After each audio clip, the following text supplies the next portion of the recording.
ওসির বিরুদ্ধে একাধিক অভিযোগ সিবিআইয়ের। আজকে ওসিকে গতকাল গ্রেফতারের পর আজকে আদালতে তোলা হয়েছে টালা থানার তৎকালীন ওসি। তারকে গ্রেফতার করার পিছনে যে অভিযোগগুলো এখন সিবিআইয়ের হাতে আছে আপনাদের দেখাবো। দেরিতে এফআইআর কেন রুজু করা হয়েছে এই প্রশ্ন করা হয়েছিল আদালতের তরফ থেকেও, আর এই প্রশ্নেরই উত্তর খুঁজতে গিয়ে সন্দেহ তৈরি হয় সিবিআইয়ের আধিকারিকদের।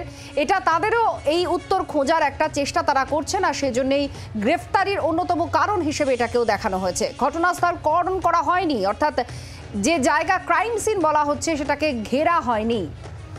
আর একই সঙ্গে যেহেতু এই ক্রাইম সিনে প্রচুর লোকজন ঢুকে পড়ে, সেই বিষয়টা নিয়েও কিন্তু সিবিআই আধিকারিকরা প্রশ্ন করেন। গুরুত্বপূর্ণ তথ্য প্রমাণ লোপাট হয়েছে এমনই দাবি করা হচ্ছে সিবিআই সূত্রে। একাধিক কারণ রয়েছে। এর আগে আপনারা জানেন যে টালা থানার তৎকালীন ওসিকে 8 বার তলব করে জিজ্ঞাসাবাদ করা হয় এবং গতকাল 7 ঘন্টা জিজ্ঞাসাবাদে একাধিক গুরুত্বপূর্ণ প্রশ্ন যখন করা হয় সেই উত্তর পাননি সিবিআই আধিকারিকরা। তারপরই প্রশ্ন উঠছে এটাই, তাহলে কি এটা একটা বৃহত্তর ষড়যন্ত্র?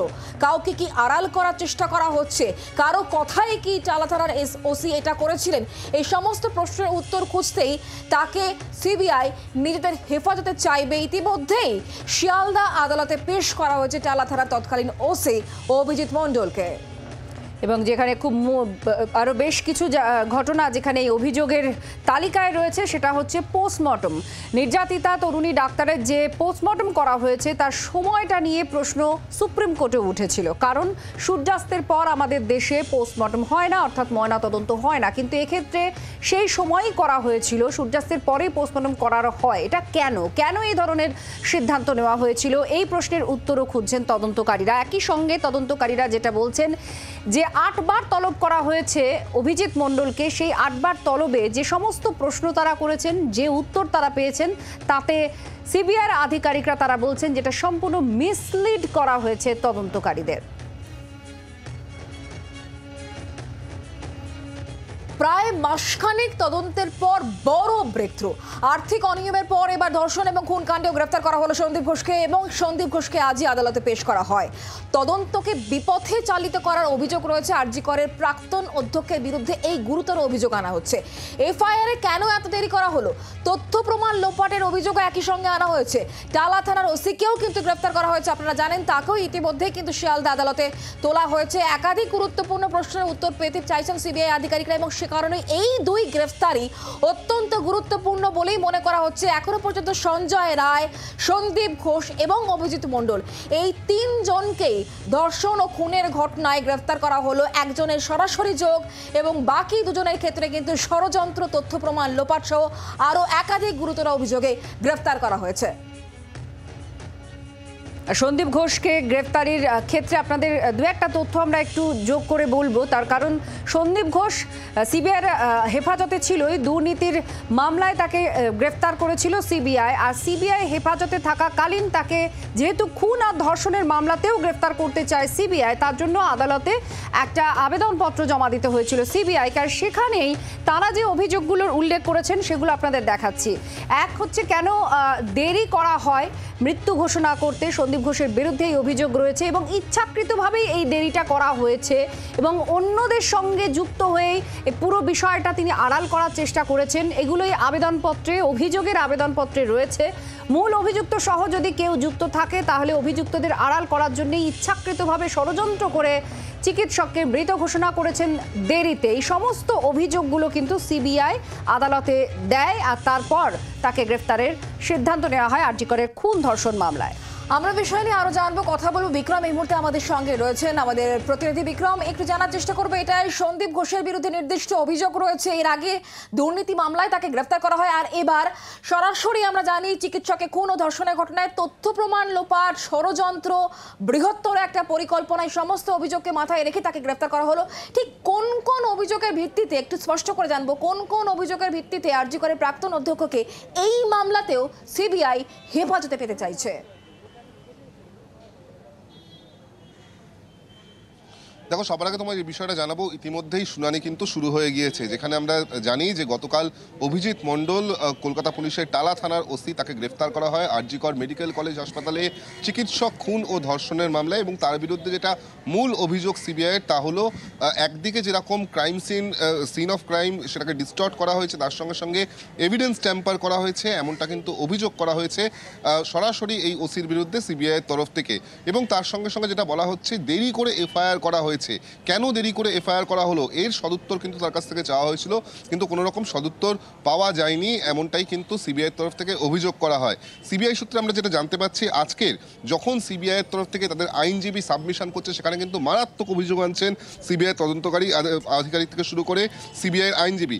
সিবিআইয়ের তরফ থেকে যেটা বলা হচ্ছে যে তারা সত্য উদ্ঘাটন করতে গিয়ে, তদন্ত করতে গিয়ে তারা যেটা বলছেন যে পুলিশ, অর্থাৎ এই টালা থানার ওসি, তিনি কিন্তু একজন যে শুধুমাত্র অভিযুক্ত শুধুমাত্র তাই নয়, তিনি অত্যন্ত গুরুত্বপূর্ণ এক্ষেত্রে সাসপেক্ট। তার কারণ যেটা বলা হচ্ছে, আত্মহত্যা হিসেবে চালানোর চেষ্টা করা হয়েছিল। এই অভিযোগ কিন্তু সরাসরি সিবিআইয়ের তরফ থেকে করা হচ্ছে। আদালতে সিবিআইয়ের আইনজীবী এই অভিযোগ করছেন যে আত্মহত্যা বলে চালানোর চেষ্টা করা হয়েছিল, তথ্য প্রমাণ লোপাট করা হয়েছে, যেই জায়গায় ঘটনা ঘটেছিল সেই জায়গাটাকে ঠিক করে কর্ডন পর্যন্ত করা হয়নি, এবং তার সঙ্গে সঙ্গে যে এভিডেন্সগুলি ছিল সেই সার্কামস্ট্যান্সিয়াল এভিডেন্সগুলোকে ধ্বংস করা হয়েছে, নষ্ট করা হয়েছে, সিন অফ ক্রাইমকে ডিস্টর্ট করা হয়েছে, এবং সবথেকে বড় কথা, উদ্দেশ্য প্রণোদিতভাবে দেরি করে এফআইআর করা হয়েছে। এবং যেটা সিবিআইয়ের তরফ থেকে, সিবিআই সূত্রে যেটা জানানো হচ্ছে, যে কার্যত তারা যেটা মনে করছেন যে কোনো ব্যক্তি বা যারা এই ঘটনার সঙ্গে যুক্ত, যারা এই অপরাধের সঙ্গে যুক্ত, তাদেরকে সুবিধা পাইয়ে দেওয়ার জন্যই কিন্তু মূলত এই কাজ উদ্দেশ্য প্রণোদিতভাবে করা হয়েছে, এমনটাই কিন্তু সিবিআইয়ের তরফ থেকে জানানো হচ্ছে। সিবিআই সূত্রের খবর যে আজকের তারা কিন্তু যখন আদালতে পেশ করেন অভিজিৎ মণ্ডলকে, সেই সময় কিন্তু সিবিআইয়ের তরফ থেকে যেটা জানানো হয়েছে যে তারা আগামী 3 দিনের জন্য সন্দীপ ঘোষ, যাকেও শুনে অ্যারেস্ট করা হয়েছে, এবং অভিজিৎ মণ্ডলকে তারা নিজেদের হেফাজতে চায়, কাস্টোডিয়াল ইন্ট্রোগেশন করতে চায়, এবং এই সংক্রান্ত যে তথ্য তারা পেতে চান। তার কারণ যেটা সিবিআই সূত্রে বলা হচ্ছে বারবার করে, যে এর আগে 8 বার এই অভিজিৎ মণ্ডলকে জিজ্ঞাসাবাদ করা হয়েছে, এবং তার যে বিভিন্ন স্টেটমেন্ট, সেই স্টেটমেন্ট থেকে পাওয়া তথ্য কিন্তু কোনো রকমভাবেই সঙ্গতিপূর্ণ নয়, সেগুলির মধ্যে কিন্তু বিস্তর অসঙ্গতি রয়েছে। এবং সিবিআই তদন্ত করতে গিয়ে যে তথ্য প্রমাণ পেয়েছে, তার ভিতরেই তারা মনে করছেন যে এখানে তথ্য প্রমাণ, অর্থাৎ এভিডেন্স ডিস্ট্রয় করা হয়েছে, এভিডেন্স ট্যাম্পার করা হয়েছে, সিন অফ ক্রাইমকে বিকৃত করা হয়েছে, দেরি করে এফআইআর করা হয়েছে, এবং একাধিক রকম বিষয় করা হয়েছে, যা কার্যত উদ্দেশ্য প্রণোদিতভাবে করা হয়েছে, সামান্য গাফিলতি নয়, এমনটাই কিন্তু সিবিআইয়ের তরফ থেকে জানানো হচ্ছে। এবং আজকে একই বিষয়, একই তথ্য সিবিআইয়ের তরফ থেকে আদালতেও কিন্তু সাবমিশন করা হয়েছে। আপাততভাবে এই মুহূর্তে শুনানি চলছে। সেক্ষেত্রে একদিকে যেরকম সিবিআইয়ের তরফ থেকে অভিজিৎ মণ্ডল এবং সন্দীপ ঘোষের বিরুদ্ধে যে অভিযোগগুলি এসছে সামনে, সেগুলিকে আদালতের সামনে রাখা হচ্ছে, অপরদিকে কিন্তু অভিজিৎ মণ্ডলের তরফ থেকে যিনি আইনজীবী রয়েছেন, তিনি কিন্তু তার জামিনের পক্ষে সওয়াল করছেন, এবং সেক্ষেত্রে বলা হচ্ছে যে তিনি সামান্য কর্তব্য সেখানে পালন করতে গেছিলেন, সেক্ষেত্রে তাকে ফাঁসানো হচ্ছে। এবং এটা কিন্তু একেবারে সরাসরি কলকাতা পুলিশ ভার্সেস সিবিআই এর লড়াই জায়গায় চলে গেছে, এমনটা কিন্তু বলা হচ্ছে।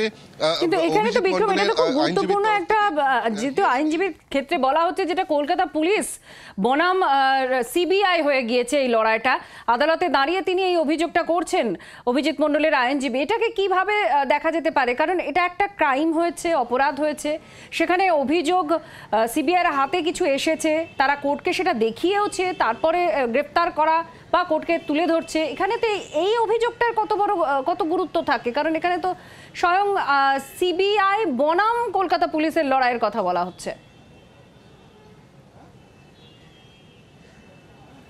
অত্যন্ত গুরুত্বপূর্ণ, তোমাকে বেশ কয়েকটি তথ্য দেবো। এই মুহূর্তে যখন সাবমিশন চলছে, সিবিআইয়ের তরফ থেকে যিনি আইনজীবী, তিনি কিন্তু সরাসরি যে অভিযোগ এনেছেন, সেখানে বলা হচ্ছে দেরিতে এফআইআর করা হয়েছে, সন্দীপ ঘোষ এবং ওসি ও অন্যান্যদের মধ্যে কিন্তু নেক্সাস রয়েছে, নেক্সাস থাকতে পারে তারা সন্দেহ করছেন, এবং সেক্ষেত্রে দাঁড়িয়ে বৃহত্তর ষড়যন্ত্র থাকার তারা সম্ভাবনার কথা প্রকাশ করছে। এটা সিবিআইয়ের আইনজীবী এই মুহূর্তে যখন শুনানি চলছে, সেই সময় তিনি সাবমিশন করছেন। এর পাশাপাশি যেটা বলা হচ্ছে যে দুজনকে, অর্থাৎ সন্দীপ ঘোষ এবং তার সঙ্গে সঙ্গে ধৃত ওসি অভিজিৎ মণ্ডল দুজনকে মুখোমুখি বসিয়ে জিজ্ঞাসাবাদ বা ক্রস এক্সামিনেশনের দরকার রয়েছে, মুখোমুখি বসিয়ে জেরার প্রয়োজন রয়েছে, এমনটা কিন্তু সিবিআইয়ের তরফ থেকে বলা হচ্ছে। পাল্টা যেটা অভিজিৎ মণ্ডলের আইনজীবী বলছেন যে এটা সিবিআই ও পুলিশের লড়াইয়ের ঘটনা, শুধু সত্য উদ্ঘাটন করতে চাইছি। পাল্টা সিবিআইয়ের তরফ থেকে যিনি আইনজীবী তিনি এই কথাটা বলছেন।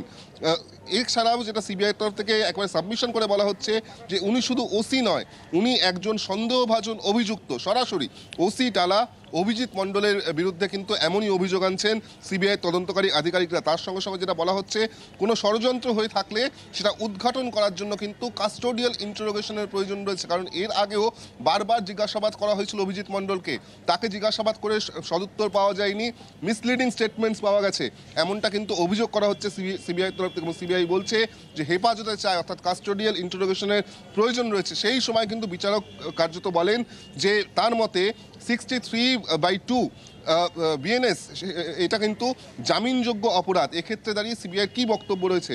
সিবিআই যেটা বলছে অত্যন্ত মারাত্মক অভিযোগ তারা আনছে।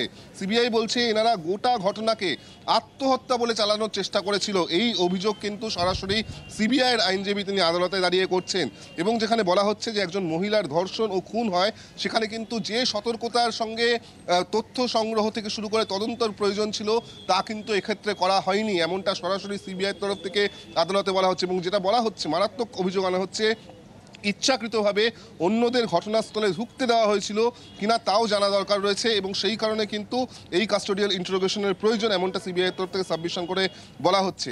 এই গোটা সাবমিশন এই মুহূর্তে চলছে। অপরদিকে সিবিআই তাদের যে যুক্তি, তাদের যে বক্তব্য, তার সপক্ষে তাদের কাছে কি তথ্য প্রমাণ রয়েছে তাও কিন্তু তারা কেস ডায়েরির মাধ্যমে আদালতের কাছে রাখার চেষ্টা করছেন, এবং এই দুপক্ষের সওয়াল জবাব শোনার পর আদালত শেষমেশ কি রায় দেয়, অর্থাৎ অভিজিৎ মণ্ডলকে কি সিবিআই হেফাজতে পাঠানো হয় নাকি তাকে জুডিশিয়াল কাস্টাডিতে পাঠানো হয় নাকি তাকে জামিন দেওয়া হয়, সেটা কিন্তু আপাততভাবে দেখার বিষয়। বাংলার আওয়াজ, বাঙালির আবেগ, জি 24 ঘন্টা।